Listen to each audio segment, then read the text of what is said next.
লোকে আপনাকে জিজ্ঞেস করবে ধর্ম করলে কি লাভ, পাঁচটি বলবেন। শান্তি, শক্তি, আনন্দ, অভয়, অভয় মানে ভয়ের নাশ, আর সবচেয়ে বড় যেটা বললাম জ্ঞান।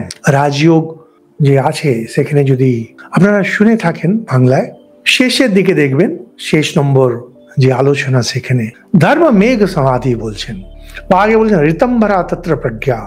সমস্ত জ্ঞান একবার যেন মেঘের মতো তার মনে দাঁড়িয়ে যায়।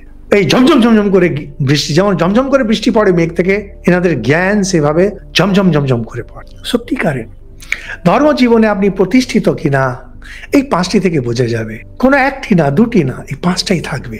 এটা আপনারা যারা এইগুলো শুনছেন, এই পাঁচটি কিন্তু আপনার অবশ্যই হওয়া দরকার।